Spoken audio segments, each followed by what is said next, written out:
do good and bad things. They do some shitty things, but like, oh my god, I care about them all so much. I love them so much. That's my fucking family. Don't even talk about my family. Please, no, fucking, you don't get it. I'm gonna start getting. Actually, I'm gatekeeping. No one knows something I do. Deleting this. Actually, don't watch this. Hi, it's Megan. And it's Bree. And we just want to talk about TV. Welcome to our podcast, Unseriesous.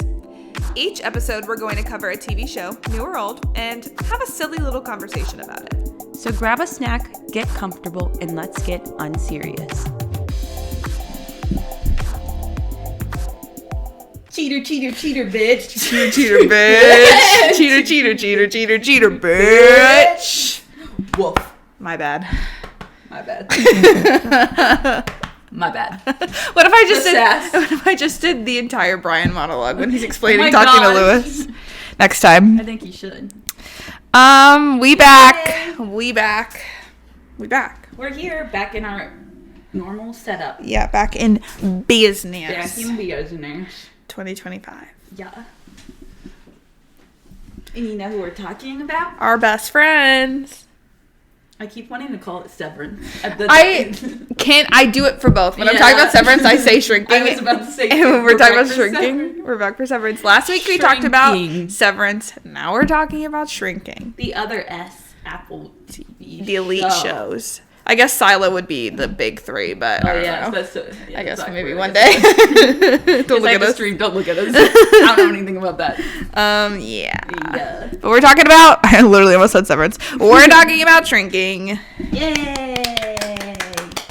And if you're not watching it, you're a loser. Everyone needs to get on this. That's all I'm going to say to start. Call out. Yeah. But before, of course, I need to ask Megan what she's been doing with her freaking life the past week. Crashing out. Oh.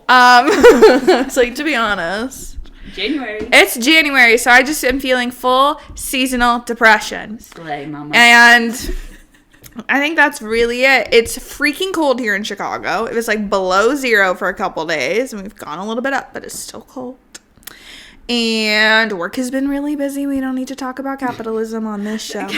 But I've been kind of overwhelmed. And now we're going to have our holiday party. I'm going to be like, whoa. Whiplash. And then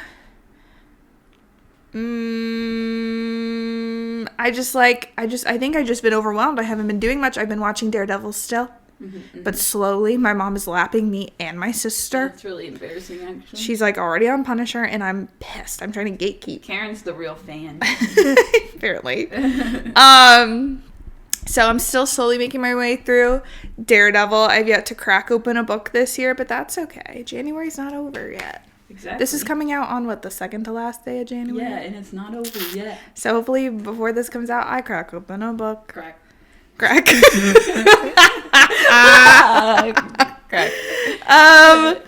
Yeah. And I'm trying to think. Joe Keery's new song came out. So we love Joe, and I'm ready for the full album. And I guess he's gonna be at Lollapalooza, but he's gonna need to not rely on that. I'm gonna need an after show or something, because Lollapalooza's been pissing me off.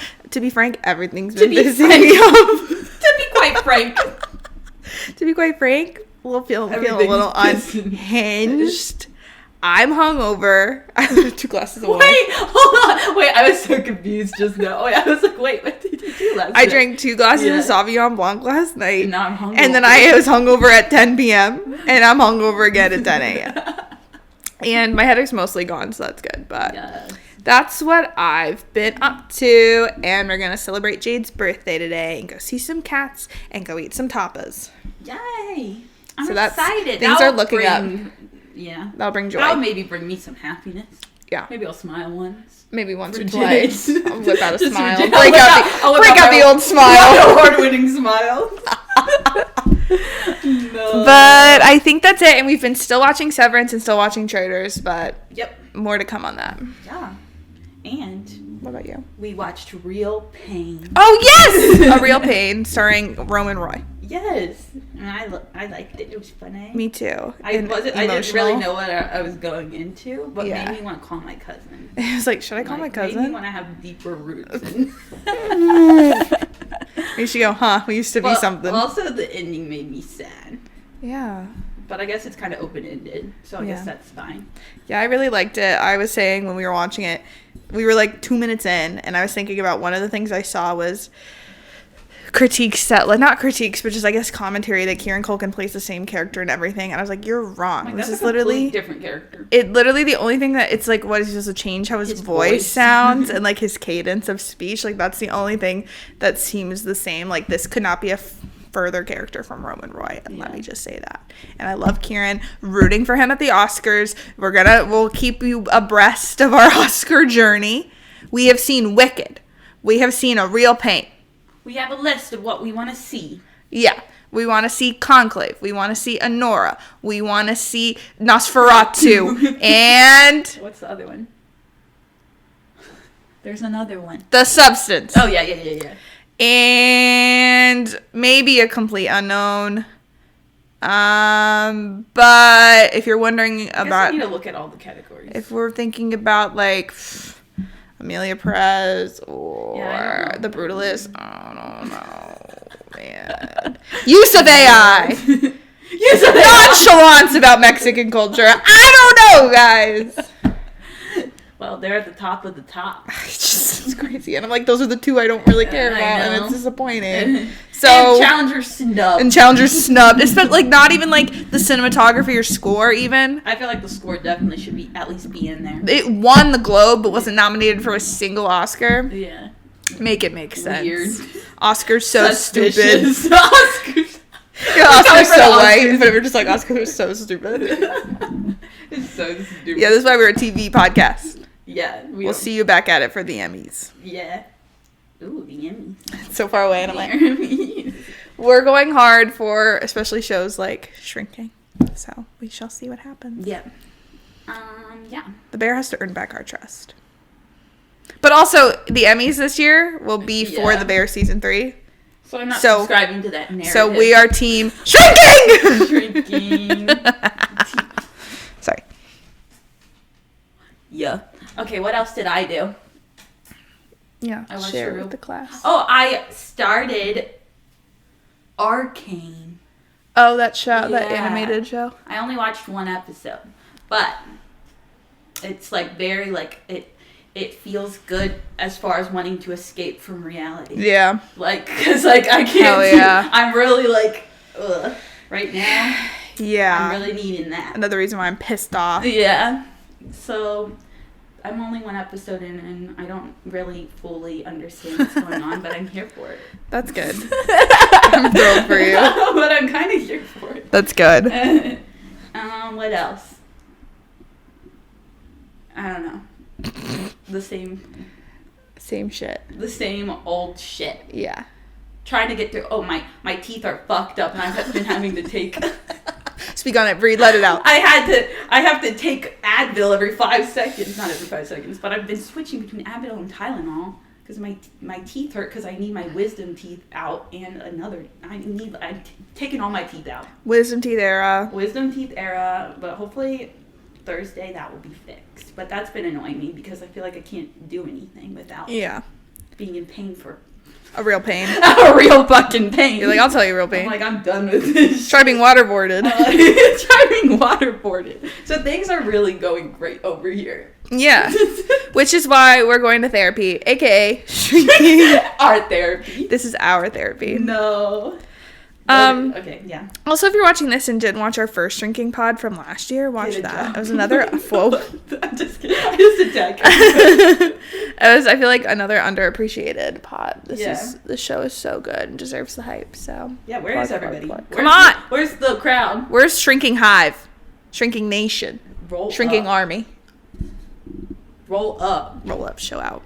Okay. Tell us about season 2 of Shrinking, Bree. Okay, I don't know if this is good. Don't talk about my friend like that.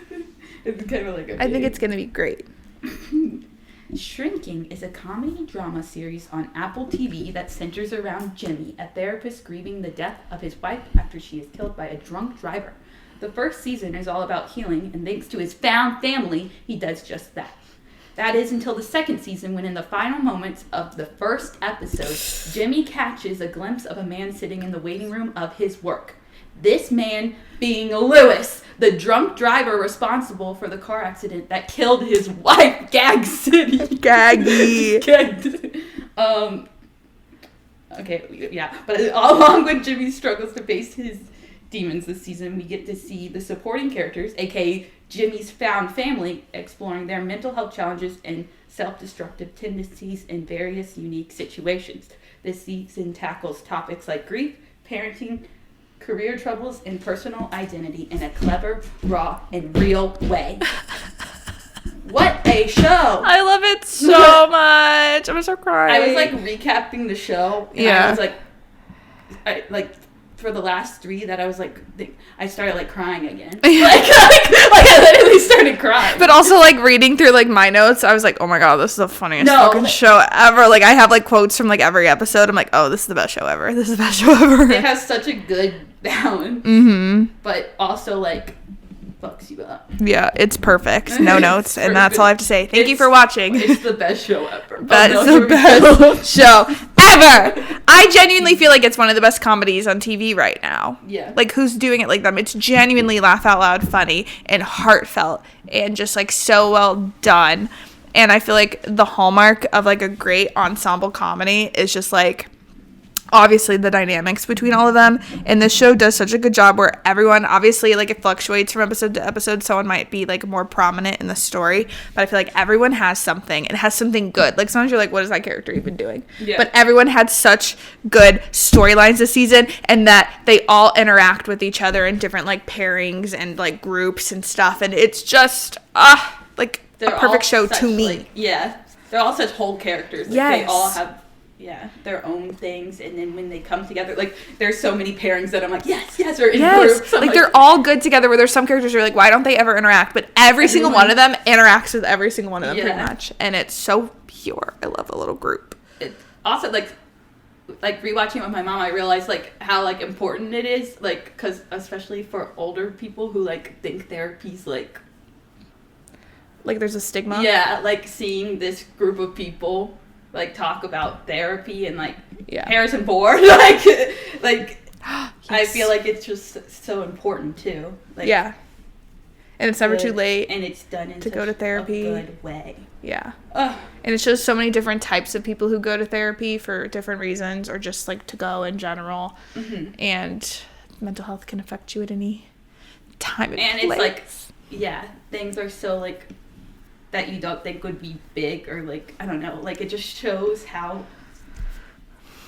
complex and how things come back, like grief comes back. It's not like the episode that's called The Drugs Aren't Working like is about when Paul starts realizing his medicine for his Parkinson's is starting to like become less effective. But it's also the same episode when Jimmy is like trying to Jimmy everything and like help his patients, but it's like it's not enough for him anymore to like not deal with his grief, and he starts to like slip back into old stuff, and he was just hiding his pain by trying to fix other people's problems. In that episode, I was like, the drugs aren't working. And it's a double meaning. They're like, this is your drug, Jimmy, like trying to like become overly invested in your patient so you don't have to deal with your own shit. Yeah. And it's like so fucking good. And it's such an interesting take on mental health from the perspective of like the therapists themselves and how they deal with their stuff in their own life, and that like Paul, Jimmy, and Gabby all struggle with stuff. Even though they're giving other people advice, they all need advice themselves. They don't realize what they're even doing. Like, which is so like, I'm like, it would be so interesting to be a therapist and be like, you have to have your own therapy.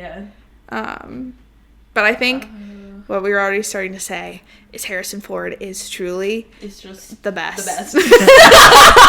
Because I always, and like as many people, you see him as like Han Solo or Indiana Jones or just like this like iconic figure, and he seems very like stoic and stuff and just like serious.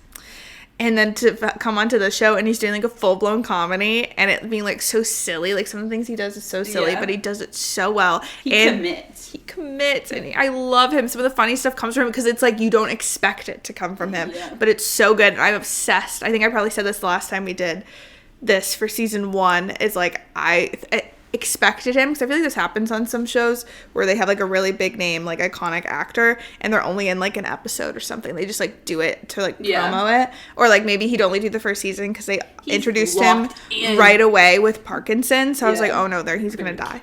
And I feel like they're obviously building like this realistic journey of just like this slow build of his like illness. So, like, who knows, in seasons 4 or 5 or whatever, who knows? But, like, I just love that he's genuinely a part of it. And from what I've heard from, like, interviews with Jason Segel and Brett Goldstein, like, how much he wanted to be a part of it. And they all get along so well. And I love him. And Paul's story makes me so emotional. Because like we were saying, like, the drugs stop working. And then, like, he's obviously, like, a very stubborn man. He doesn't want to give up his, like, independence, but he already like has Gabby driving him to work or whoever he needs to drive him places. And this season he had to give up drinking, which is hard for like anyone, but especially like a character like him where that was like a crutch. But I was fucked up. Like, he's so resistant to being close with Jimmy or anyone, but he loves Jimmy so much that he's like, I'm having my last drink with you. Yes. And him being the one to be like, Jimmy, you need to talk to someone, and Jimmy going to him being like, I'm not okay, Paul. The layers of Paul. Honestly, it's more challenging. Like, I feel like the things that Harrison Ford has to do in this show is, like, very challenging as an actor to make people like you as an old, grumpy man on a show. Like, and he's doing comedy. He makes you laugh, but he also makes you cry. Like, I'm like, get this man an Emmy. I'm gonna say it, Evan doesn't need another one.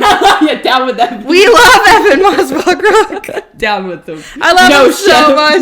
No cousin. You're done. He's fine. It's Harrison's time. It's like Harrison Ford. He's so iconic. He doesn't really probably need anything, but it's like, no, this is like one of his best roles ever. Because like you said, there's so many layers and like his relationships with everyone, and they're so like up and down. One of my favorite parts, and I just love Neil Flynn. From the like, I know him from the middle, but I get really like, as someone who didn't even watch these shows, like the Bill Lawrence Cinematic Universe. Bill made Cougar Town, he made Scrubs, so like a lot of, and he's married to Krista, so like his little cinematic universe. Anytime someone came in, so when he comes in, I think it's cute because it's like a reunion. But then he kept coming back more, and it's just like Paul having his own friend. He's like, I'm not listening to Jimmy, and then he goes and has a drink with. Yeah, so that's another like growth moment where he's resisting change, but he's is in his own way taking things to heart. His friend. And the first thing, one of the things I have written, I think from episode 2 was when Raymond, Neil Flynn's character, he's like, you don't need therapy anymore. You're just paying me to shoot the shit. Yeah, I'm like, yeah, so shoot the shit, and they do. And then the like bit where he gets like a brownie, and Paul's like, I don't want any, and then he just takes his or whatever pastry. I love them. And like his relationship with Alice is one of the most special on the show, and how he's been looking out for her and just like little ways people jumped in to help their family when Jimmy couldn't. And his relationship with Liz, his relationship with Gabby, his relationship with his hot girlfriend. Yes, Dr. Julie. Yes. I have like a note where like they're arguing or something, and Gabby's like defending her. She's like, what did you say to my queen? My queen. I love it. I love how much. And then Alice is like, can you guys adopt me? Love them. Just like more and more examples of like the inner group like dynamic being perfect. I took a picture of them and said, I'm sending that as my wallpaper. I also have like a note when her actual husband like passed away. You learn that crazy. She is fully like married, but her husband is like just like not living life to the fullest. So like it's an interesting like moral thing. But I thought it was so funny that Paul was at the funeral. I'm like, bringing your side piece to your husband's funeral. It's crazy. And then he's like, we're just buds. She's like, okay. He's like, he met him and was like, I'd like to say that I have pure intentions, but like he said that too. He's like, what's happening right now? It's such a I love the show so much. Like there's so much complexity to it, and it's so fucking funny and so fucking pure. I love it. But yeah, his journey was one of my favorites this season. I'm trying to think if there's anything specifically throughout before like the last episode, because that was obviously like the peak moment.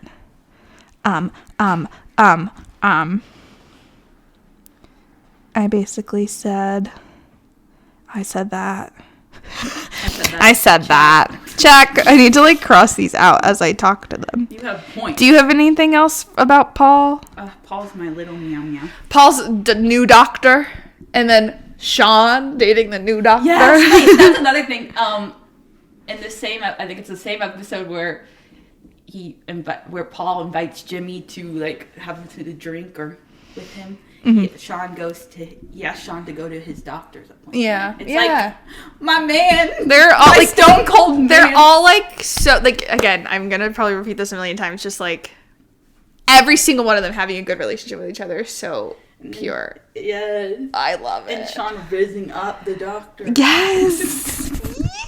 Yeah, I love all the. And when Liz comes to his office and goes, I took a shit. Yeah. I took a shit in your desk. And then someone else is like, who was that? She's like, she almost took a shit in my desk. Like, out of context. I love them. It's like so like random and it's so good. Like some of the stuff, I love it. I think the only other thing I would have said was at the beginning of episode 8. So it's like right after, we'll get into the Lewis drama, but like you find out, Jimmy finds out that they've been talking to Lewis.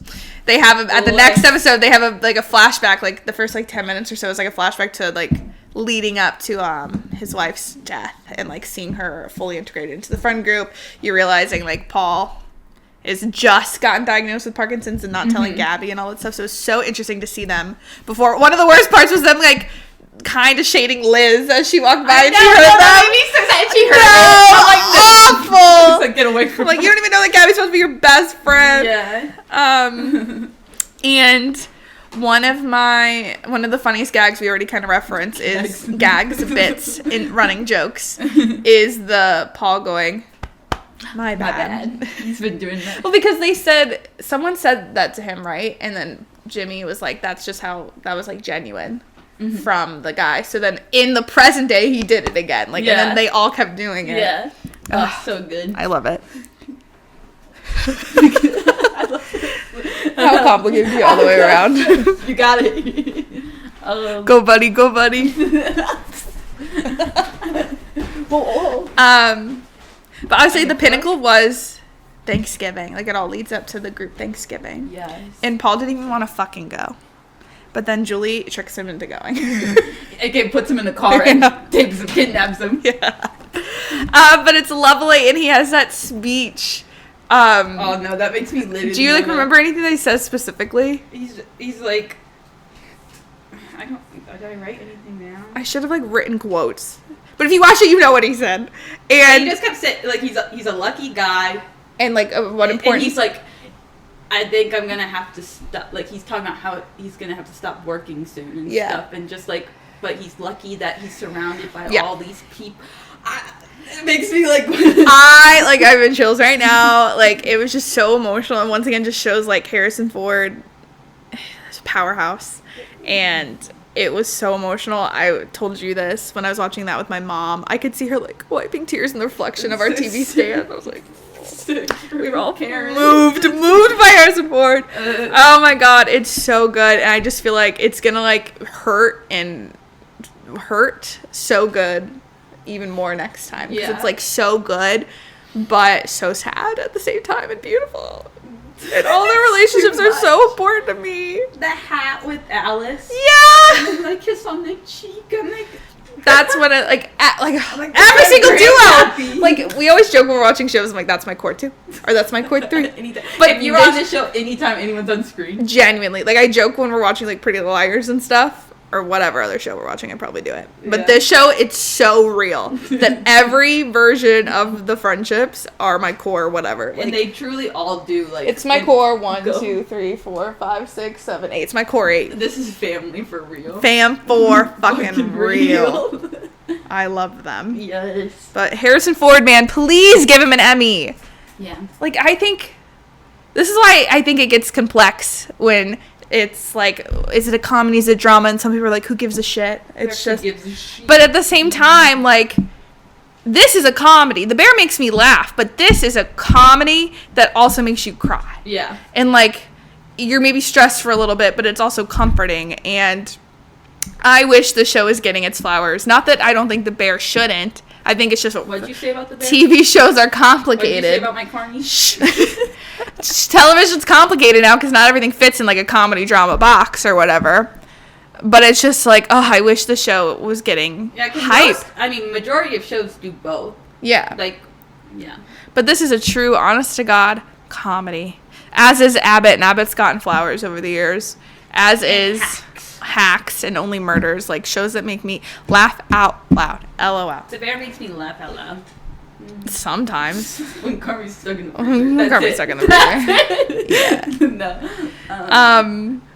I think Succession made me laugh more than The Bear, though. I gotta made me say. chuckle because what the fuck? The butter's too cold.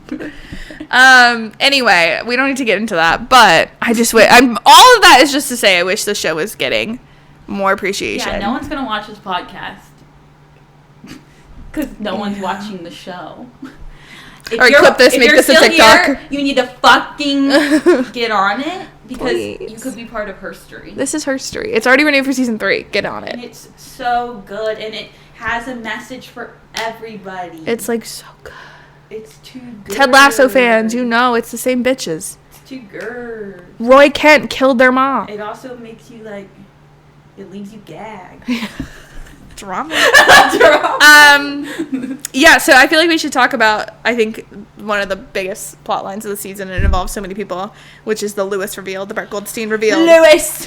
As Bree said, the season pretty much starts with Jimmy running into the man that ran over his wife. That was an insane reveal. So insane, because I knew that Brett was going to be in the show this time, not just writing it. Fully gagged. Oh, really? And, like, in the trailer, he had no beard. I was like... I didn't even realize. So I was like, who's he going to be? And I would have never in a million years guessed the man that hit the wife. And never in a million years would I guess that Alice and Brian would become his 2 best friends. And honestly, that was like the highlight of the season for me. Because, spoiler alert, Brian really like shot up to the top of my list of favorite characters. Oh. I love him so much. Spoiler alert. I think Michael Urie is also so funny. Everyone is so good at doing what they're doing, and he's really good at Brian, like his like all over the place. He's kind of a little self-centered, but he's really fucking funny, but he's doing things with the best of intentions. And just, I'm pretty sure they said the monologues he did were pages and pages of dialogue, and he had to do it multiple times. That man can talk. He's so good, and I fucking love it. And I really love Alice, and I love that the 2 of them were like closer this season, and then did the unlikely thing of befriending this man who took away her mom, took away one of his best friends, but they said he's struggling too. And it's like that complexity of like, you can be really mad at this person who fucked up. It's not like he did it intentionally, but like is the reason why you don't have your favorite person, but realize he's struggling and needs people because like he's just a guy.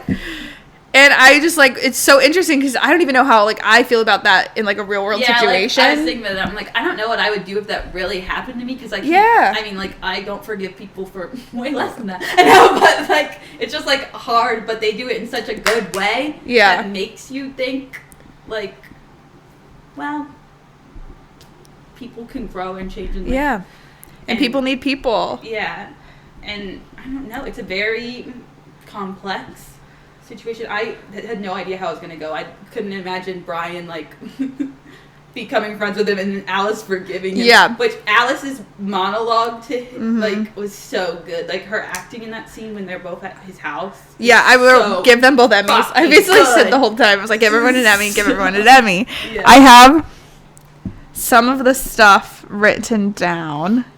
Because it was just, like, gag after gag. Like, Alice going to see him was like, whoa. Jimmy seeing him was like, whoa. Then Alice went, and then she left her wallet, so he had to bring it back. And then Brian happened to be there while it was happening. He was like, stay away from the family. Then he saw, like, him sulk away. And he was like, wait. And that's how it ended. Then you find out they've been talking because he had the coffee cup. Like, it was, like, really well done, like, build up. And then him having to tell Alice that. I have it written, I've been talking to a young man who ran over your mom.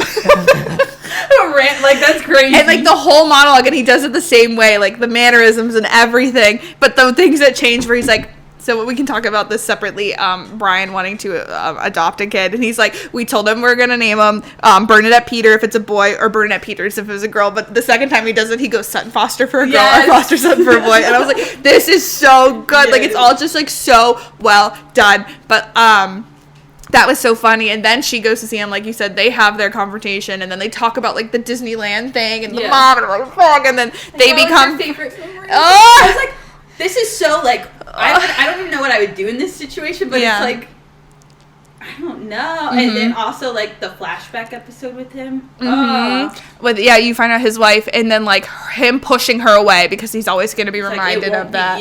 Even though she's trying to stand by him, but, like, it wasn't healthy for either of them. Oh, my God. And you find out that they do the train watching and stuff, and that's where he still goes to sit.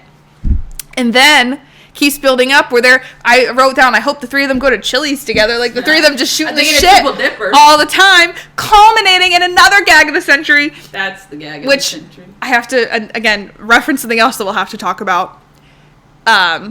While Liz and they do a lot of things where one scene will carry, the dialogue will carry over. Yeah, I love it. I love it. And in this specific instance, it was unfortunately Liz and Derek talking about her kissing another person. Isn't it good that you heard it from me instead of finding out yourself? Boom! Jimmy seeing them through the biggest window in town! Hold on, why are they eating there? They could have eaten anywhere. Right in front of the giant glass window at the main restaurant in town. They're in a restaurant with like, only glass. Like, anywhere else. And then another hilarious thing, because in that moment, they were like, we should tell Jimmy. Like, we need to tell Jimmy. Yeah, like, they're... And then, did anyone hear us saying? We were literally just about to tell him. Brian killed me. Every single scene was so good. I love him. So that was so good. And then him, like, trying to be understanding, but then going to fucking Lewis's house and goes, don't ever fucking talk to her again. And then her getting mad at him as they're fixing their relationship. Like, it was just, like, this whole up and down dynamic throughout the whole season was so good. Culminating in Lewis's other friend from the cafe saying, you can't come to Friendsgiving because they found out you killed someone. That made me so... And then Alice taking a step back because of, like, everything, or Jimmy having him take a step back and she not knowing that. And then her having to put her phone away at Thanksgiving so he can't reach her when he's at his lowest moment, culminating him at the train station as Paul is having his emotional monologue about needing people, like... I was sick to my stomach. I was like I couldn't breathe. I was like, I think what I was more afraid of wasn't even something terrible happening, was that it was going to cut off. Yeah. And the season was going to have to end. I would have. Full body chills. But then, who shows up? Thank God. Jimmy. Jimmy, who fucking is not forgiving him. No, but, like, still did the big thing of, like, trying to be there for someone who needs someone. Because he doesn't.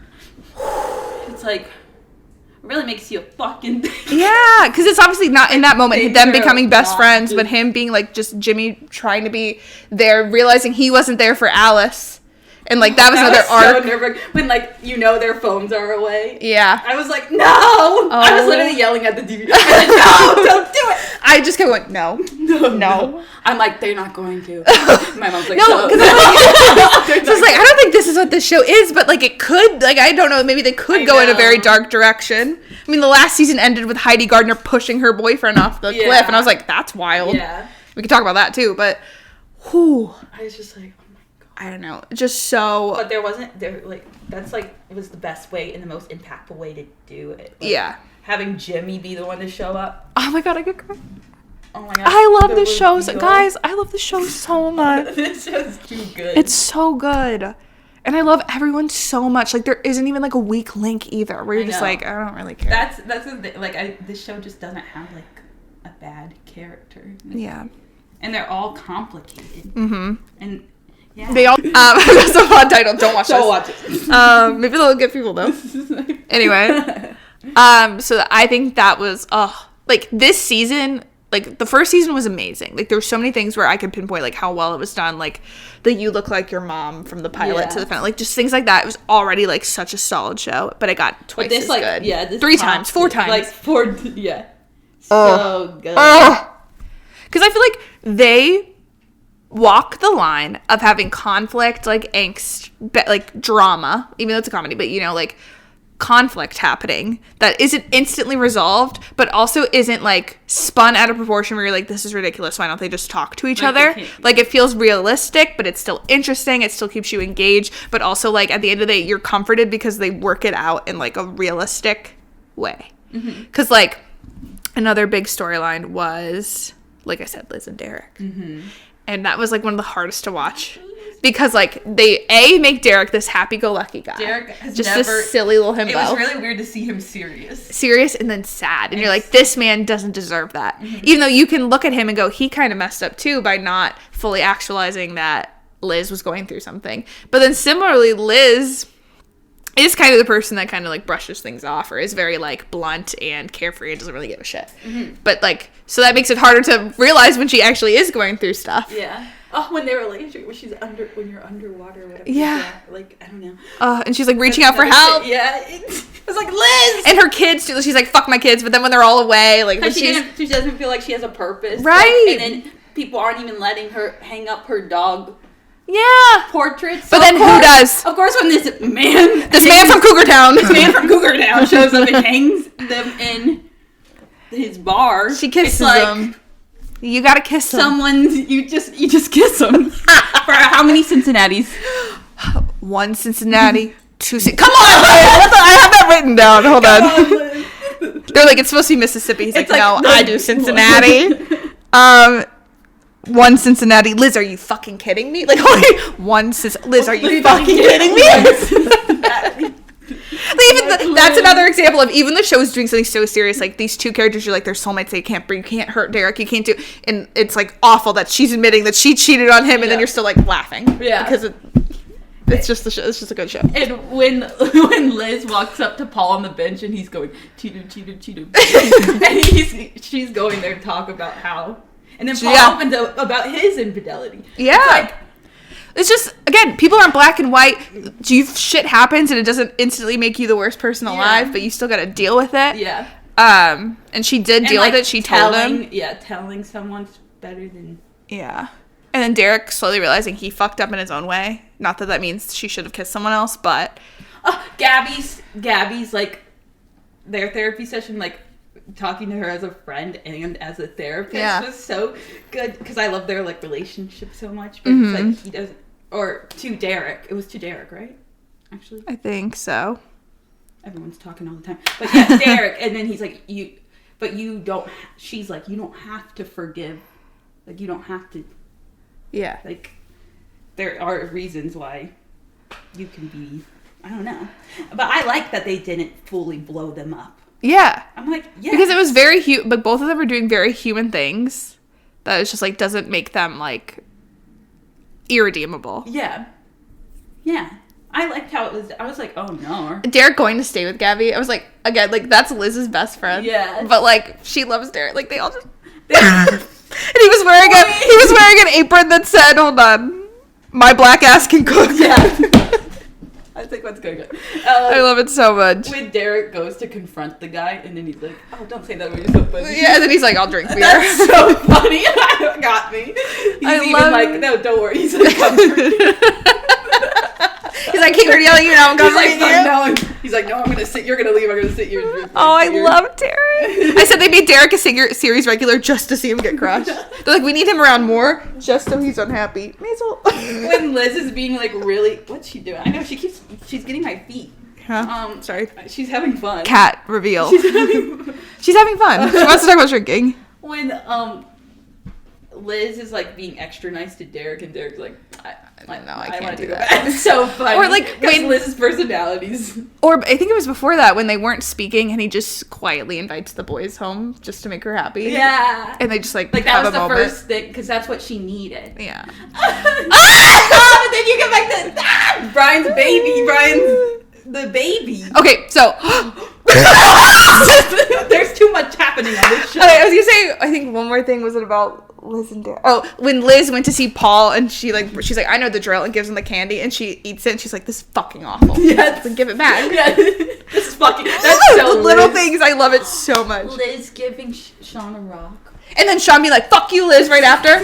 Yeah. Because briefly they were fighting over the food truck. Why'd she give it to his father? We'll talk about Sean and his father in a second. We'll talk about Sean. Okay. Brian and Charlie and the baby. Well, first of all, what a journey for them to get to the point where they felt comfortable doing that. She's having fun, but I'm unsure how and why. I think she must have something. What does she have? I don't know. Girl, what do you have? I don't know. She's like in it. She's on the shelf. She's in the shelf? She's like on the table. I don't know where to go. Where's this? Look at her. What are you doing? Hold on, I'll take a picture. She's just sitting there. We have to put this in the pod. Do you have something? Oh, she does have a... Oh. What is that? Is it paper towel? Paper towel. Hazel, Go look back at on me. the shelf. You look cute sitting there. Maisel! Maisel! Oh. Okay. She's having fun. It's a tissue. Sorry, girl. She's having way too much fun. Yeah. In front of shrinking. Okay. Bye, girl. Bye, girl. Okay. We took your fun away. So, yeah, they decided to get a baby, and that took a second. Which, briefly, shout out to, there's another Derek this season. Oh, yeah. Yep. Damon Wayans Jr., and that'll be, when we talk about Gabby's arc, we can talk about him. Derek. But I think it's so funny, they were like, everyone needs a Derek, and I went, I want a Derek! I want a Derek.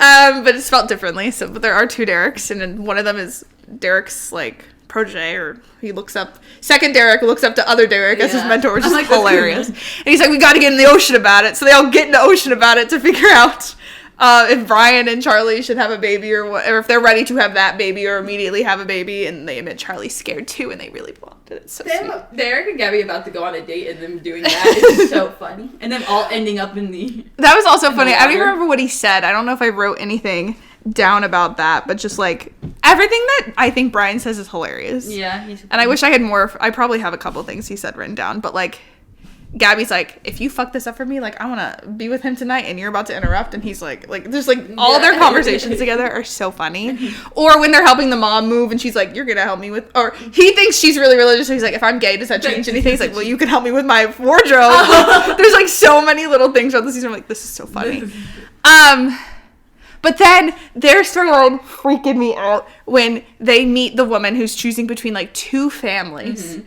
And Brian's so fucking serious he's gonna fuck it up because he does say the most crazy things. Yeah. Wait, His first impression. When they have the adoption guy asking them questions, and he's like, do you have a racial preference? And he's like, well, what's Pedro Pascal? Everything he says about them. So funny. He's so funny. He's like, so when the adoption guy's like, yeah, we have some in the back. You want it like babies, like Brian's making it sound like you're adopting like a dog. Yeah. Every interaction I feel like between them and the adoption guy was so funny. And then they finally meet like a woman, and Brian's so scared of messing it up, but then they just have a genuine connecting moment over the troll doll thing, and you're like, oh my god, this is gonna happen for them. Happening. And then the next day, phone call. We don't get it. Which again, realistic, because I feel like every show I watch, not that I can think of a lot of times where this is the case, adoption is really easy. Yeah. Within TV, and we know that it's not. So I was like, okay, well at least like it's taking them some time. But it was devastating because you see this like emotional connection from Brian and this woman, and it just seeming like this perfect fit, and then no, but then yes. It changes because they gave her back the pen, and she was like, I was having second thoughts, and I think the other family did something weird. I don't remember. Yeah. But they end up with. But they get the baby. And the baby. And Liz and Gabby. Well, first of all, Liz and Gabby being like, this is our baby. They're like congratulating each other. Oh my god, congratulations. So funny. And then is it Liz who goes, when you give birth to a baby, or in your case, unboxes? I'm like, what the hell? That's the problem. There's so many good lines. Like, the whole thing is just funny. Yeah. I feel like every time they're talking about the baby, there's just, like, so many funny lines. But Liz, or Derek asking them if Liz can, because he knows that's what she wants. She wants... Yeah. It wants her to have purpose. Baby, yeah. And then I like the part where it's like, one thing though, Liz is going to have to be in charge of the other nanny. Yeah. And then they're like, I don't know if we can do that. But then when they offer it to Liz, she's like, I need to be in charge of the other nanny. Like, we already told her. It's like, just immediately. I love this show so much. Everyone's relationship is perfect. It's so funny. So they're going to have a full-ass baby next season. I'm so excited. And I like that they have a storyline about like a woman like in like raising or caring for children being something that does fulfill her, because I feel like with like feminism it's like women are more than children, but if that is what this individual woman wants, then that's super valid. Like I think some things get erased because everyone has to fit this like non-traditional mold, but like she's so happy. Some people truly just want to be caretakers. And like she loves her sons even though she loves Alice more and says all this crazy shit about them. Wait. I love you second best. You have two other sons. I said I heard them written down too. And then obviously she got so much joy out of taking Allison and it being hard for her to let go when Jimmy started stepping up again. And then now she will have a really big place in this child's life, regardless as if she kind of was like officially doing that. Yeah. But like, yeah, I think that's There's going to be a baby in the found family. Yeah. I feel like that's going to offer so much. So many shenanigans. I'm really excited. They're going to lose the baby. I love Charlie and Brian. And I like, in the flashback that you see, Tia had just set them up and he's like, I fucking can't stand them. And then they're like soulmates. That's so cute. I love the flashback episode. Me too. What else do we... How about Brian and Liz and... they played pickleball and had a gummy. Was that Liz, Brian, and Derek and Charlie? And they're like, we just took a gummy. I was like, imagine taking a gummy and playing pickleball. I wouldn't even be able to move. No, I think we should try that this summer. I think we should try it. That's so funny. Well, we've talked about Brian, but we didn't talk about Alice. Yeah. And Alice had a very interesting journey of like, I think just like being messy, but it's just she's a teenager and still dealing with grief. But the other side of going like, okay, you have grief, but Summer also has her shit, and that makes it valid. And like, I like that they made Summer. They gave Summer depth. No, seriously, like, every single person on the RTV, like I said, the main 8 characters, but even all the side characters like have a whole ass story. Yeah. Oh, briefly going back to Paul, we didn't even talk about Emily Gilmore. I know, you Emily Gilmore reveal! Little baby chicken bitch. I was like shook. I was like, oh, I hope Paul's ex is like so That's cool. A perfect ex. And it's Emily fucking Gilmore. Han Solo and Emily Gilmore are divorced. Love it. And the fact that they can make them have an amicable relationship, beautiful. Like okay, just need to shout that out. Every single person, but that's the thing, like she had depth. His daughter has like depth. No, literally, and they're characters who are there for 2 seconds, but you still like you get so much about them, and and they managed to do this in 12 episodes that are half an hour. Yeah, so what some the shows hell is wish they could even accomplish anything with. Yeah, like, dare I say that? Why couldn't they do this on Ted Lasso when it was half the same people? Yeah. Well, I think the 3rd season just got too big, messy. And then they locked into it being the final season. And then they got confused. Yeah, and then they did the perfect show. Love Ted Lasso, let's be clear, but they sort of lost the plot. They lost the plot. They lost what Keely was doing. So anyway, everyone is so fully baked. The side characters are so fully baked. It's crazy. Summer having a full ass like amazing storyline. Like I hope we do get more of like her complicated relationship with her parents. Her relationship with Liz's son inevitably blows up because Summer hooks up with him. Yeah. Or sorry, Alice hooks up with him. That leads to cheater, bitch.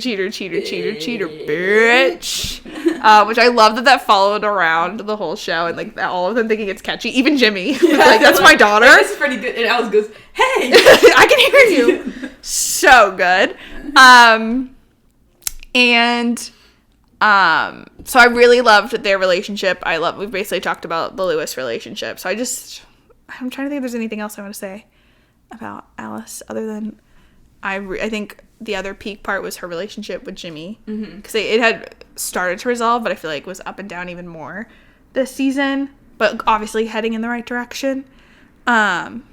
And when the 2 moments that stand out for me is when she gets her license, and he's like, "Let's record a video." Yes, I love it. And like she's just like does it, and it's so pure. And then they show it later, the slow catching. Wait, what song was playing? I forget, but it was a good song. I'm like, yes, so cute, it's so dramatic. And then them getting matching tattoos together, and her being like, "Please, I think it would mean a lot to me if you also had mom's initials." And he does. Him being like taking her to school, but then being like, let's. Yeah. You know what? Let's go. And then, when he drives past the party, and she's like, don't check. I love that part. I was thinking about the part where he showed up because she called him, but I forgot that he drove past again. And then she was thank you, because she's like, promise me to not do that. And he does it. I'm trying to cry. I'm like sobbing now. Oh, I love it so much. I don't get why everyone in the world doesn't watch it. It's so good. Brie, why did you say that? Wait, I'm crying too. That's big if you're crying. Everyone needs to watch the show. Oh my god, it's perfect. And then like when she was having her birthday and she was negotiating the time she could spend with them, and like she's like, we have to invite Paul, and she's like, okay, I'll give you 15 minutes with me before while I'm getting ready, and then they're like, but you have to pretend to invite us. And then Liz goes, yes, and they're like, that's so Liz. I love her so much. I love them all so much. Wait, when Liz is like when Alice goes over to see Liz when she's like sad, and you can braid my hair. You can braid my hair. Give me advice. And she's like crying. That'd be good. And they're both cheaters, you know. They're both like, cheater too. Oh, I love them. Even when they're messy, they're all perfect. Oh my god! In the flashback, the first scene of like Alice going to Liz's and like having tacos. Yeah, and she like takes Derek's plate. Yeah. And that makes me emotional too. Oh my god, every fucking thing, man. This is the best show ever.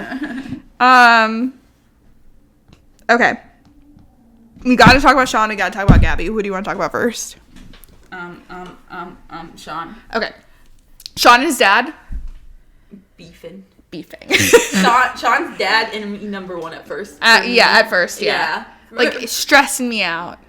No, when he was outside the house, I was like, what's going on? I was just so That was drama. He was sitting outside the house. Well, he's the prime example of a person who just, like, looks at therapy negatively. Yeah. Which is, again, a fair representation, and ignorance is, like, bliss, basically, where it's just, like, you just aren't educated on the fact that this can work for people. And he's like, therapy turned you against me. Jimmy turned you against me. Now you're living with him. Yeah. But then, because it's shrinking, he, like, comes around. He's like, and Jimmy and Paul. In the boat. Paul's rocking the boat. And Sean's dad's like, these people are weird.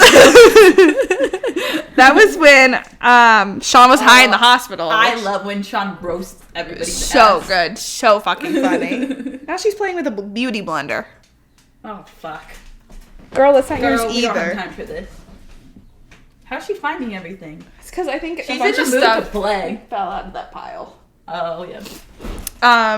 She's in the mood to play. She wants to play. But yeah, him getting, like, letting himself get, like, why he ended up in the hospital is because he let himself get beat up. Yes! Oh my god, his PTSD, basically, or, like, just, like, his time in the army also impacting it. The shot of his, like, fist clenched and then, like, undoing, to tell, like, he's not even fighting back. Right. Oh my god. Just his way of dealing with his shit. Yeah. It's just so messed up, but I'm glad that... Was it in season 1 or 2 when he switches to Paul? 2. Okay, so yeah, because he was like, I can't be Jimmy's because, like, he's living with Jimmy and they have a friendship now. Mm-hmm. So then he goes to see Paul, and Paul really helps. And then obviously the relationship with his dad starts to improve. Oh my god, when the dad wasn't going to come to the hospital, drama. Oh but thank god he came.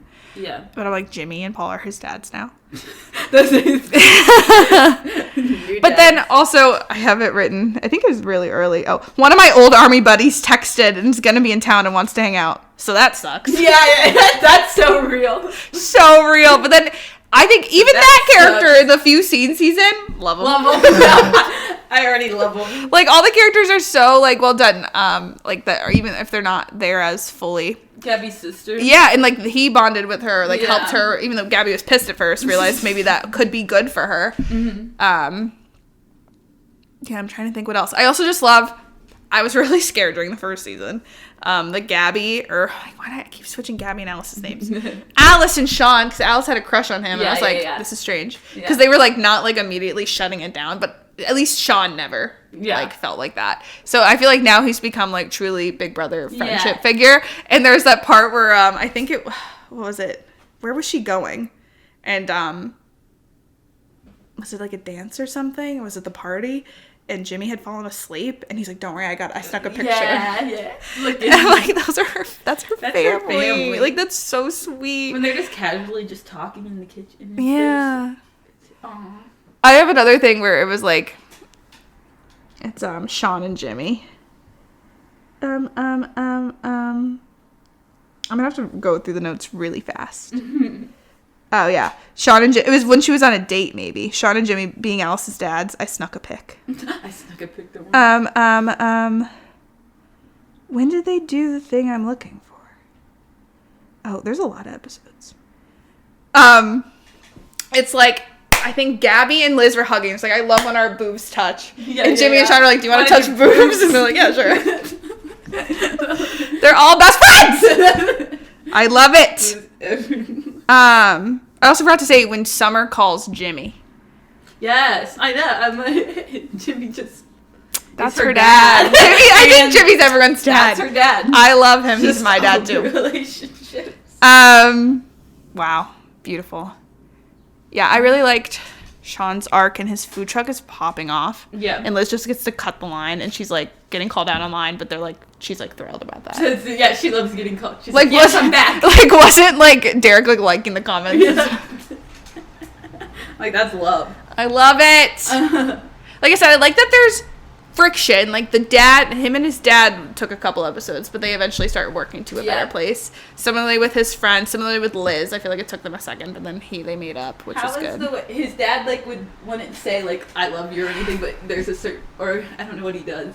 Oh yeah. There's some kind of motion he does to Sean that like it's like, oh, that means because he doesn't share his emotions or whatever. Yeah. Which, realistic, but yeah, I'm glad that he was at Thanksgiving with them. Mm-hmm. Yeah, so.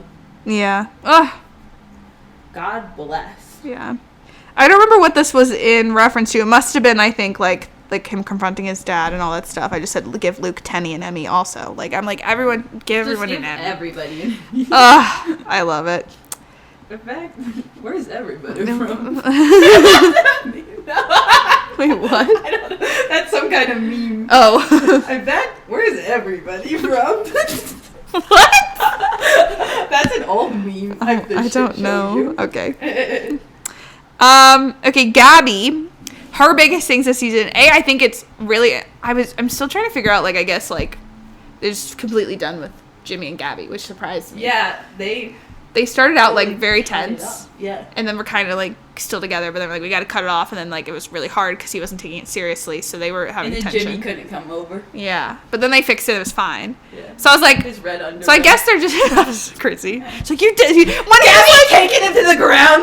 Yes. But also when he's like, I come in peace, and he like holds up his underwear, but it is red. She was like, what the fuck? He's like, fuck, I thought it was. Fuck, I swear it wasn't Giants. So funny. I know a piece is literally red. Oh my god, when he was like, when they were yelling, when he was at Gabby and her mom's with her sister, and they were yelling at the neighbor that always comes by, and then he yells at him too, and they're like, you can't do that. Some respect. Apologies. Show some respect. I love it. This is very good. But yeah, like I was wondering if they'd try to make them have like tension, but all of it was just as a bit. Like when they were ranking how hot all her exes were, and he was like, I guess I'm like third. 4. Yeah, like, you can be 4. You can be and then similarly, they make Derek like pretend to be jealous of him just to make him feel good. He was like, thanks, man. Like it's just like completely platonic again, which is fine. Yeah. But I thought it was interesting because I figured it would still like be like a lingering thing. Yeah. But it's not. And I'm not mad about it. Yeah. But also, if they came back and like did it in a realistic way, I don't think I'd be mad about it. If they came back down the road and it was more like, and like build it up, right? It could be good. But I like what they're doing, and I love Derek. Yes. I love David Wager, coach. They're so cute, and they're both like their humor together is so funny. Mm-hmm. Yeah, like just like the jokes about like her student and stuff, like flirting with him, and he's like, I'm actually gonna go meet. Like they just like have such a playful banter and chemistry, and like even though all this crazy shit is going on, they're all in the ocean because of Brian. He's like, I still want to hang out with you. I'm in the ocean. But then her pushing him away and dealing with her shit. And then him pushing her away. Oh my god, drama. He's like, you're a red flag. Don't talk about Gabby. No, but for real. Like, she is being a little toxic right now, but you know. And then her other arc was with her mom and, like, being, like, a sad pushover, kind of, with, like, letting her mom stay with her even though it's not making her happy. Yeah. But then when I really was like, oh, she's gonna tell her and it's gonna be fine. But that's another thing where she, like, walked away and was like, I can't be around you anymore. And, like, her relationship with the new caretaker was also very funny. Yes. She was like, fuck you, but also like, okay, I'll give your mom your meds or whatever. Fuck you. So funny. But then it cracked me up when like the culmination of both of those things at Thanksgiving. Oh, I brought your mom and another woman. Jesus fuck, that's not our mom. Did you kidnap some random lady? Right behind you. Jesus fucking Christ. That's my aunt. That's so funny. But that was very lovely in both ways. That like she can make up with both of them. just come to Thanksgiving. Please bring a pie or whatever. So I did really enjoy both of those storylines as well. People have been like Gabby wouldn't put herself first. Yeah, my girl. She's she's so funny. She's the best. Everything. Her line delivery. Yeah. Get her an award. Please, Jessica Williams. Yes, I love her so so good. much. I genuinely love every single person. And then I feel like we kind of talked about Jimmy throughout everyone else, but another highlight, Liz also gave Jimmy a rock at the very end. She's like, it's the rock that we found on our hike. He kept pulling these up, and she's like, no, that's but ugly. she made one of them into a rock and threw it to him and was like, I love you. I could throw up. I love I'm gonna it. throw up now. I'm actually gonna throw out. up. It's just a flawless show, guys. Hold on, I'm gonna really quickly go through my notes.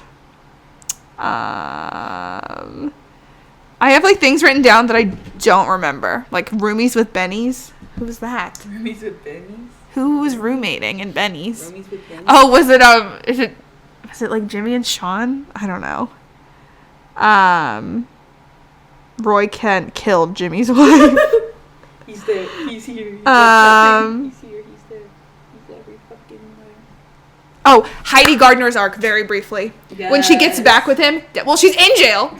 She gets out of jail because all her friends write her character references, and that was beautiful. Again, a very minor character in the show, but beautiful storyline where like her sister and her friends are writing all these letters. Chills. But then she gets back with him, devastating. He's kind of trying to get better, but he's Jimmy trying to help him, but he's like, no, you're just a fucking asshole. No, yeah. And then just like the shot of her finally moving away with her sister.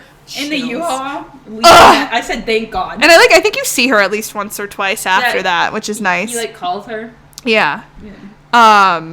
But wow. Yes. We said that. You blindsided me, and then you blindsided me. Yeah, that was so good. Crazy line. So funny. I feel like people need to watch just for that line because it's crazy. Like it's so funny. He's like, oh, is it Gabby in the white suit?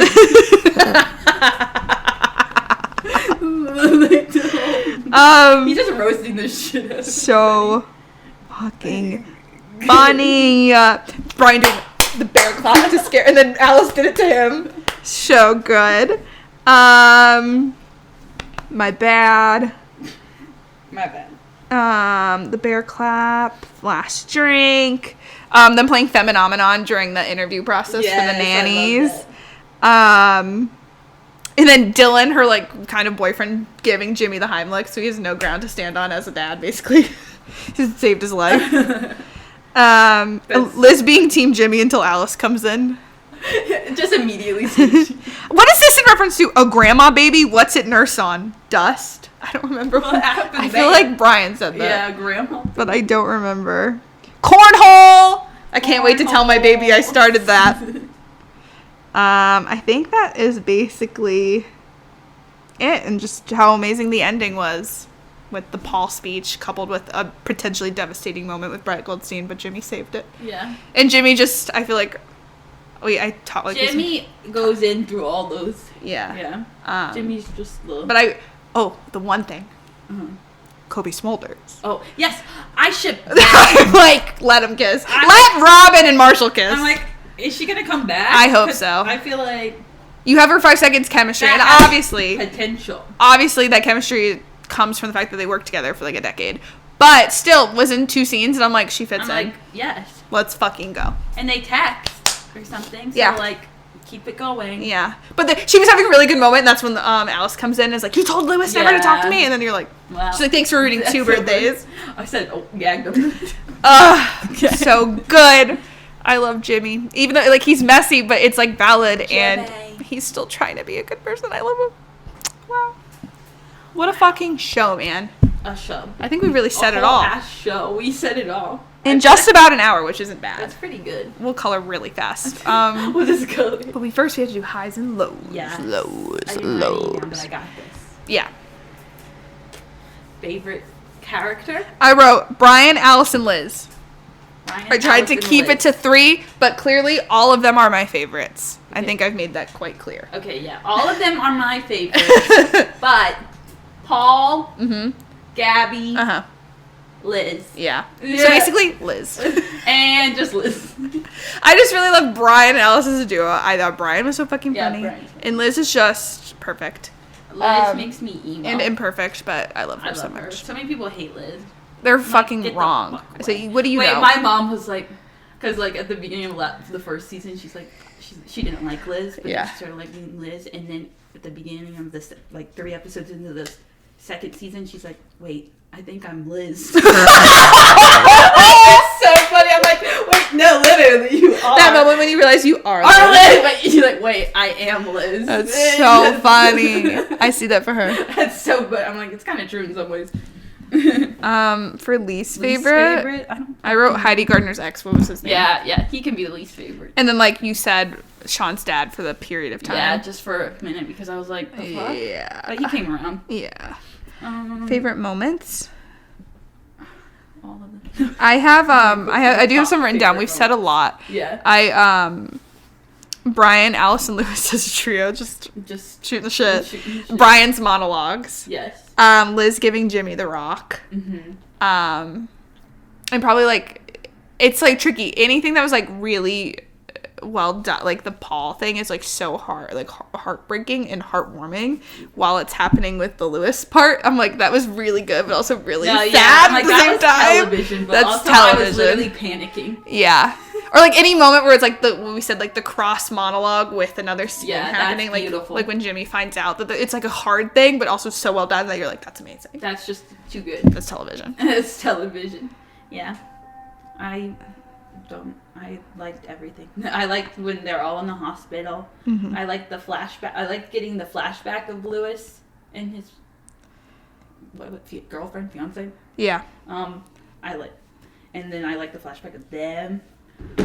I feel like the last 3 episodes were just like so solid. Yeah. Like, I mean, they were all solid, but like things really started getting like, geez. Like, that made the ending like, wow. Yeah. Like, this is television. I think, is Alice saying this to Paul or Paul saying this to Alice? Mm-hmm. I'm deeply proud of you when they like she's like, I don't need this anymore. I feel like that's probably him to her. Yeah. I'm deeply proud of I love them. Wow. Oh, I love this show. Me too. Least favorite, nothing. They can never. I basically just put like cheating. the Liz and Derek quote unquote like separation sad like storyline, even though it was like very well done. Yeah. It was very sad to watch. Like, and like Liz is just depression. Like, this is really awkward. Yeah. Oh, when Liz was sad, when she was just doing her work, her rocks. Yeah. And she was like, you could tell she was sad. My girl. My girl. My Shayla. My Shayla. It's Liz. Yeah, Paul. My Shayla. Paul and Liz. Paul and Liz dynamic. My Shaylas. Those are my Shaylas. Would you recommend this show? No. The whole time we're like, why isn't more people watching this? Yes. It's perfect. Yes. I love it. Yes. And then And on a scale of 1 to 10, 10 being the most unseriesous. yeah. I don't know. I did 5, like Okay, right yeah, in the I feel middle. like that's good. Because it's like you're talking about depression and mental health, but you're also like the funniest show I've ever seen. Yeah. Like they're doing it in like a... Like I'd almost probably, if I teetered one way, I'd teeter it toward being more comedic because it is a comedy at heart, so maybe like closer to a 6. Yeah, but it's still... It's fucking love Brian! From the get-go, he was like, he did all the lawyers. He's like, I'm Elle Woods. Yeah. Everything goes my way. I love him so fucking real. much. They're like, you're full of yourself. And he's like, no, I'm not. No, And he literally not. is. No, and I love him so fucking much. Best person I know, to be honest. Best person I know. It's Brian. Oh, love him. Yay. And this is truly like a show. Like every person we've like, Jade loves this. I think maybe some of my coworkers watch it, but like my mom loves it. My mom loves it, which is your mom loves it, which is huge. Now my dad's watching it and really likes it. Yes. I don't think my sister started, but it's just like it's a show for everyone. Yeah. Like it's a little like risque, but like mostly in dialogue, Mm-hmm. and it's just like I think anyone would like it. And And if Bree's mom's endorsement is bigger than most things. We're watching a show. Yeah. All right, for our final segment, game time with Megan and Bree. This is yours. I just think this is the most pointed one.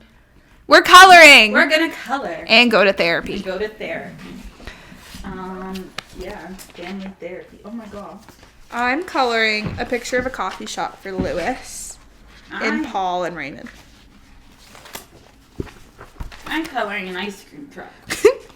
For No reason. Sean. No, for Sean. Okay, hold on. I don't have enough space. Okay, at the same time we are coloring, Bree is so going to funny. be asking I have a us few questions. therapeutic questions. Maybe. This color isn't what I want it to be. Yes. Okay. Are you ready for the first question? I'm a little nervous, but I guess so, yeah. How would you... Oh, God. How would you say that nostalgia affects your current feelings? My, current feelings? Or, just affects your life. I think nostalgia is such a... No, I think nostalgia Interesting is thing. one hell of a drug. It's one hell of a drug. I think nostalgia...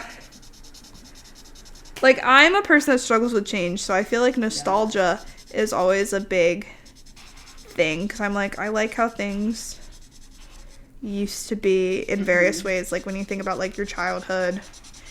I guess a more recent example would be, Christmas. I've been trying to, grapple with the best way to celebrate the holidays, because I'm so stuck in, how it used to feel. And I feel like everyone feels that, Christmas feels different, and there are some years where I'm this felt good. It's not even just every single year it feels bad. I think it's just different things affect things in different ways. And I feel it's hard because people grow up, our family expands, and not if I have to go into detail, but when not everyone's available to celebrate in your extended family, and even if you're not as close as your extended family, so you're saying I haven't talked to my cousins after watching Real Pain, and you're just kind of everything just feels different, but it's everyone's different people, so it's not necessarily always a bad thing, or it wouldn't feel the same anyway, but it is a bummer when you're oh, it used to be this. And I feel I've been trying to feel oh, let's make it feel good in new and different ways. Make it into something else. Exactly, and I feel that pertains to all different things in your life. When other circumstances change, it's not necessarily that people change, but just the ability to see the same people and do the same thing. So it's just finding new ways to make things feel not exactly the same, but still feel just in the example of Christmas, still feel festive and still feel comforting. Yeah. I don't know, I feel nostalgia is everywhere, and I love watching nostalgic things because it's comforting, because then you think I feel in COVID it was another big thing of everyone was watching. I think Disney Plus was also very new, so you could watch our childhood shows for the first time in full. So I watched all of Hannah Montana and all of Wizards of Waverly Place during COVID times because it was comforting in a very weird ass time. And I feel it's still similar. I go to nostalgic things when I just want to be comforted. Yeah, I feel the same. I feel nostalgia is either it can be comforting or it can be sad. Yeah. And then sometimes I feel nostalgia and I don't know why. Yeah. I don't know what it is. Yeah. I guess a smell or something. Yeah. We talk about feeling nostalgic for COVID, not because it was a good thing, but because it was a time where you were seeking those comforting things and had less responsibility in a way, because not everyone was going to work and doing, So it's not anyone would ever want to go back to the height of that. But I had, in certain ways, less worries. Yeah. In other ways, more worries. Yeah. I like being nostalgic. I love nostalgia. It's one hell of a drug. Nostalgia is one hell of a drug. Yeah, that was beautiful. Oh, That's good. So okay. Because sometimes I'm I haven't changed at all. I haven't changed, but then I look back at a video or something, I'm I'm so different. But then and things do change even. Yeah. And I'll do that with TV, even TV shows, watching a show from. And I try to rewatch it, and I'm I don't feel the same. Yeah, everything's so circumstantial. Yeah. Okay, next. Okay. How many do we have? I have 5. Okay.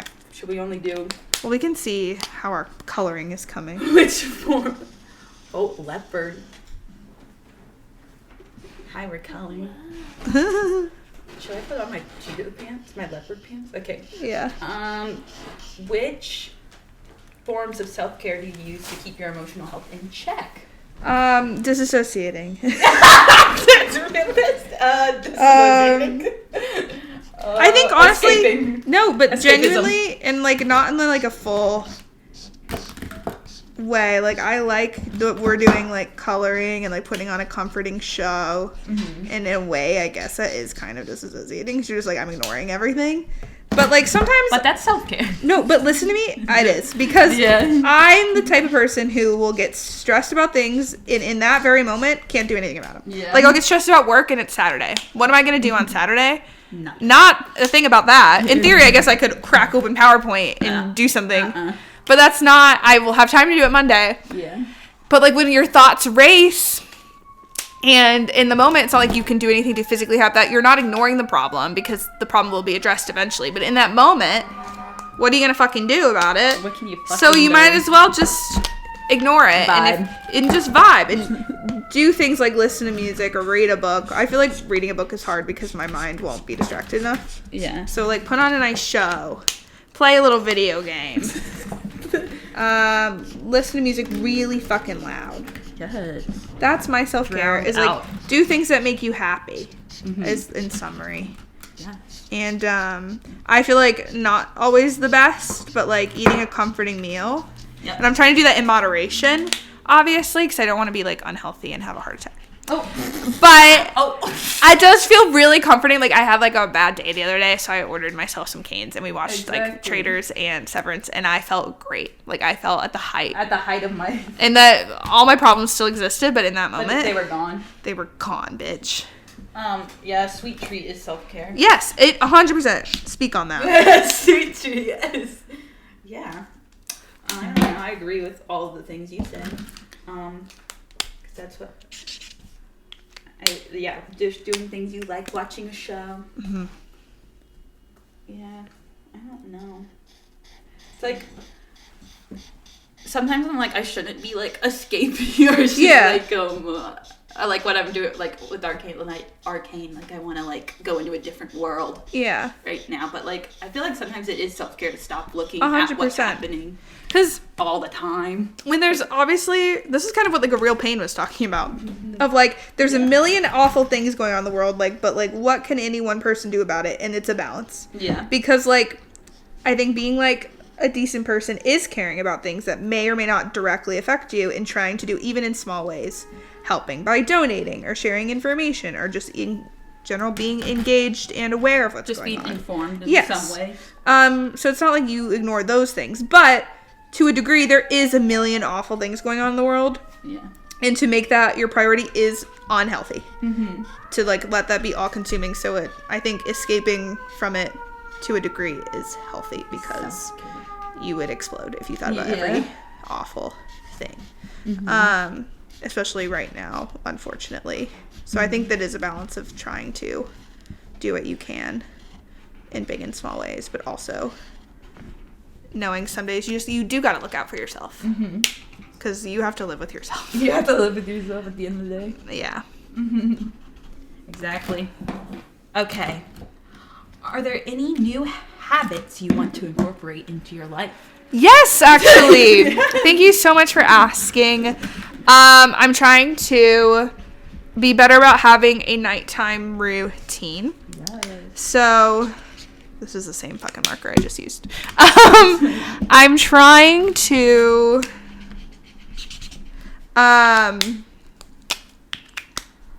have a better nighttime routine. I want to get better at skincare. Yes. And like help my acne and just my skin not be dry and all that stuff. So I want to be able to have a more like ritual type of thing where it's like, okay, it's nighttime. I'm going to wash my face. I'm going to brush my teeth. I'm going to start using, I want to be better at my dental care too. I want to start using my floss thing, but I haven't done that yet because it scares me. So I'm trying to, my habit is trying to develop one habit at a time and not trying to overwhelm it because then I'll never do anything. So I have been doing a little bit better about doing like things before bed and trying to just like relax. And get cute headbands. I got cute headbands for my skincare, but I don't have the skincare yet, so you can't really use them, but it's in the right process, and either like reading before bed or maybe just like watching one episode of a show and then shutting off the brain.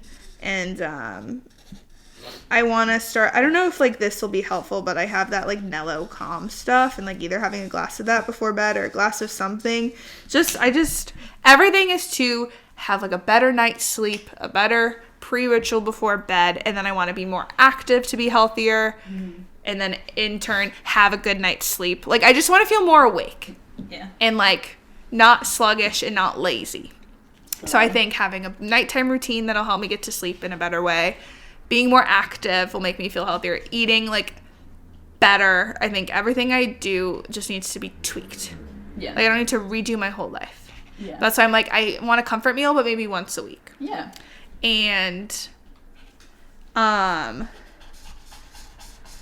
just I think what stops me from accomplishing things I want to do is just feeling lazy, but it's because I feel tired and worn down. And if my sleeping schedule was better, I was more active, and I was eating just slightly better, everything would impact everything, and maybe I'd also be less anxious. And at the end of the day, at the end of the day, therapy is a big thing about that, but I think if I start making smaller changes, therapy will more easily fit into that routine. And that is my goals for 2025. I love that. Little by little. Little by little, step by step. Yeah. Exactly. Yeah.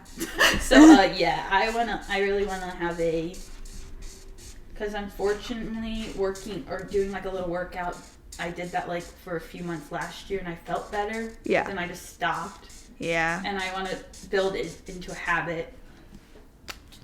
Like, I want to make a schedule for each day so I know what I'm doing. So I'm more likely to do it. I don't know.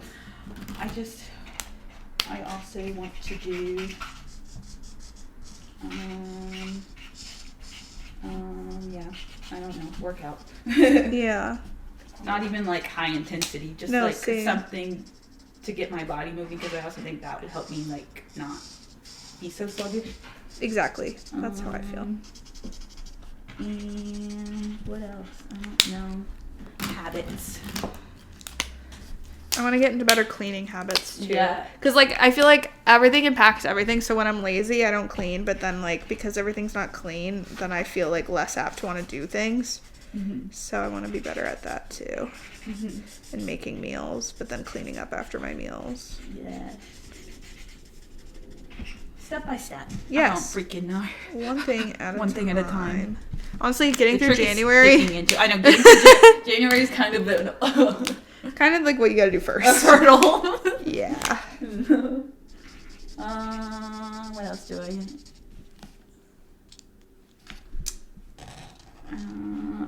Would you like to go back and revisit any past experiences?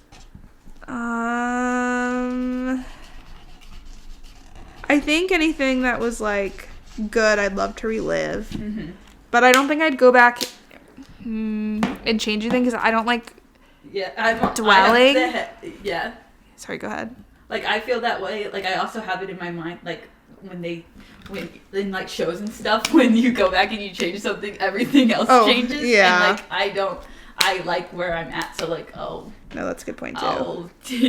I wouldn't want to go back and like fix any mistakes or whatever. And also I'm just like, I just rather just like move past it. I don't need to like think about it and like think about how I'd do it differently. But I'll go back on vacation. Exactly. Or I'll go back to something really. I'm like, I don't know. I'm kind of like in the headspace where I just like, I don't want to go back. I just want to live. I just want to live, laugh, and love. Exactly. But you know what? It's rough out here. Okay, last one.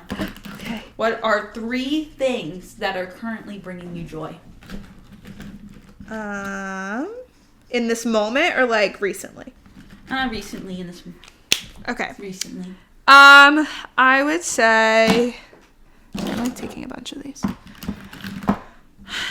I would say recently, I'm gonna say our Thursday night TV. Yes. I think Severance and Traitors are bringing me joy. I think Me also trying to color at the same I time. know. I'm like, mine's so ugly.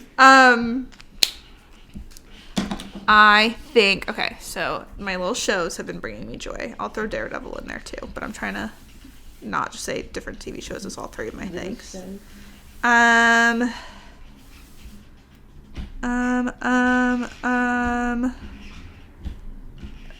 It's hard. There's so many things that are making me stressed lately. Now you're like, fuck, I can't. Yeah. I will say I'm excited. My coworkers and I are doing a Secret Santa. Yes. So I'm excited to do that and have like an escape from like the everyday of work, because I feel like the things that are stressing me out are about to like, we're about to finish that up. So I'm excited for that and to celebrate our our team, and then like our company holiday party is the same. So that's bringing me joy. Yes. And I think just cracking up with my friends. And having a laugh. Like, we were cracking up playing Dress to Impress last night. Julia just got back into town, and I'm excited to see Ava and Jade tonight. Yes. So my friends, Cracking up. my coworkers, so we can bond over our shared trauma. Everything that's stressing me out is stressing everyone out. So we're all in this together. I think that's what brings me joy, is that I have a good team around me, even when things feel stressful. And my fun little shows. Yes. I love TV. And maybe I'd say a book, but I haven't cracked one open yet. So can't say that. Can't say that quite yet. But maybe next week. Maybe one day. I'm almost done with my coloring. Mine's ugly. Oh. I think I would have thought mine out better. My colors do not make any sense. I always try to make them make sense, Nothing's in the line. but... Oh, that's okay. Brie, what are 3 things that are bringing you joy recently? Nothing. Oh. Just kidding. No, just kidding. I would also have to agree with, the Thursday shows. Yeah. That really, like, those are 2 great shows. And it's like a good thing to look forward to during the week. Yeah. It gets me through the week. My friends, I guess. And Maisel. I'm Yeah. gonna put Maisel with my friends. Maybe it brings me joy. Yeah. Then The bitches around you. bitches around me bring me joy. And then, what's my other one? I had another one. Don't tell me. Okay. Don't tell me. I don't know. What's bringing me joy? Nothing. Well, that's really no. awkward. You know what's bringing me joy? Is that it's slowly the sun is staying up later. Oh, that's a good Slowly one. going up. I see the end of the tunnel. Oh, yeah, We're getting brother. through it. Yeah, we And are. I just know when spring comes, I'm just going to be Yeah. so happy. Yeah. But, you know what's bringing me joy? This being bad. Oh, that's a good one, Brie. Yeah, that's what I'm like. It's like coming out here, watching our little shows and our little twinkly lights. And it's good fucking TV these days. TV's bad. I think TV's back, man. Okay, mine is so ugly I can't even look at it. Okay, 1 second, I got one more color. It doesn't make any, like the ice cream jug. This is like if you want an ugly ass ice cream cone. It's just ice cream jug for the ugly. For uggos. Okay, we'll do a reveal. I didn't think it. Okay. Listen. It's almost 3:30. Oh my god. Oh, shit. Okay. Okay. Ready, set, go. Oh yeah, yours looks really good. Don't look at me. Oh, I want to see it. No, that looks so good, Brie. Brie, what are you talking about? Wait, the ice cream jug's ugly. No, it's not. I think Usually mine's a little more cohesive. the only thing that's throwing me off, and I mean this like not in a mean way, but if you want like a critique, Okay. is like if the red was different. That's my only critique. Like if it was like a Okay. lighter color. Oh yeah. Like more pastel. Like it's kind of like whoa. That's my only critique. What do you think of Yeah. mine? I love yours. I'm kind of jealous right now. I don't love the red on mine either. Oh, I do. Oh, okay, thank you. Okay, yeah, that's good. Fuck you. I like started with the red. I've been trying to think through these more because lately when we've been doing Is it them. Starbucks? No, it's where Lewis works. Oh, okay. I don't know. It's definitely not No. Starbucks. Don't look at the green cups, actually. Wait, you're right. Hold on. Subliminally. Where's my critique? Are those No. green cups? You're right. They're not Starbucks. This is a local shop, bitch. On Jade's birthday celebration, you bring her into this? It's not Starbucks. I comments. Oh, wait, you know what else is bringing me joy? What? Smosh. Yeah, me too! I was getting ready and I was watching them. Yes. They just did a Blockbuster, the I game. have to watch it. And it was Olivia and Chance versus Angela and Trevor. And I wonder if they've done it again so we can watch an older one. I want to watch Courtney play it. Yes. Smosh has been bringing me joy, and my little Miles and my Try Guys bring me joy. Yeah. Thank you. Watch a pod. Hopefully our pod brings you joy if you watch or listen. Let us know what's bringing you joy lately. Share something positive in the comments. Like, tell us if you like shrinking, but also just share something positive in general. Smash that bell. And smash the bell. Spread joy, but also smash the bell. Just smash that bell and subscribe. Well, thank you everybody for watching. We got our run to go pet some cats. Yes. And if you haven't seen Shrinking, but somehow you watched this whole thing, watch it. And also watch Severance and watch Traitors. We might pod about those soon. Yeah. And someone watch Daredevil so I can do a pod. Should I do a pod by myself? Yeah. In the middle of the table. Like, Hey, good evening. Good evening. Bring Karen on. Where's Karen? You're right. I should have my mom on. She's... Maybe I'll have my mom and my sister do it. Okay, well, thank you guys for watching. And until next time, my bad. My bad. Whoa. Okay, bye.